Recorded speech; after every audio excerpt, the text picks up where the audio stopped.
Bloc 1. L'Església i els cristians. Així vivia la primera comunitat cristiana. Tots eren constants a escoltar l'ensenyament dels apòstols i a viure en comunió fraterna, a partir el pa i assistir a les pregàries. Tots els cristians vivien units. Fets dels Apòstols, capítol 2, versets 42 i 44. Som una gran família.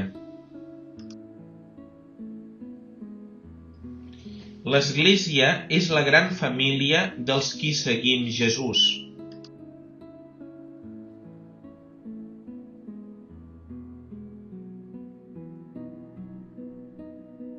Pel baptisme entrem a formar part de l'Església, que és la nostra mare i ens ensenya la fe.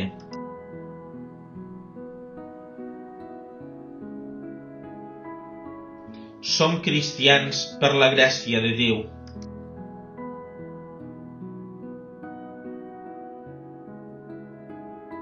Cada un de nosaltres hem nascut en una família.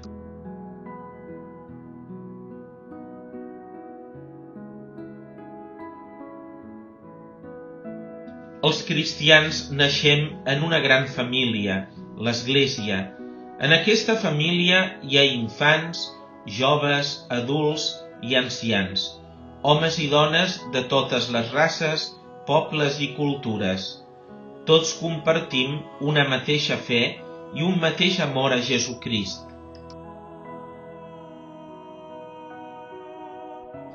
Pel baptisme quedem units a Jesús per sempre i entrem a formar part de l'Església.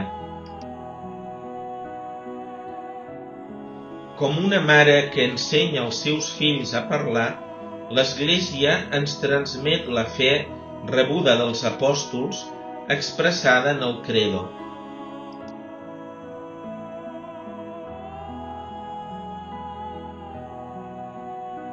També ens ensenya a seguir Jesús pel camí dels manaments, estimant Déu i els altres, i a pregar com ell amb el Pare Nostre.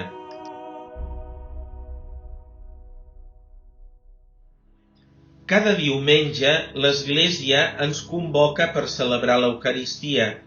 En l'Eucaristia, Jesús es fa el nostre aliment, ens reuneix com a germans i ens envia a compartir la fe i tot el que tenim amb els homes i dones d'arreu del món.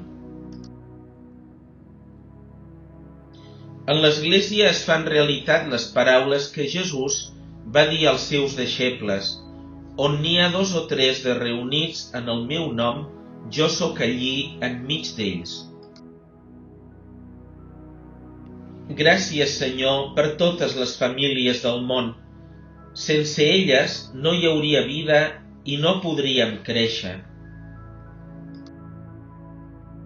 Gràcies, Senyor, per les famílies cristianes. Són com petites esglésies que volen viure segons els vostres ensenyaments. Formen part de la comunitat parroquial i juntes s'ajuden a respondre a la vostra crida. Gràcies, Senyor, per les nostres famílies.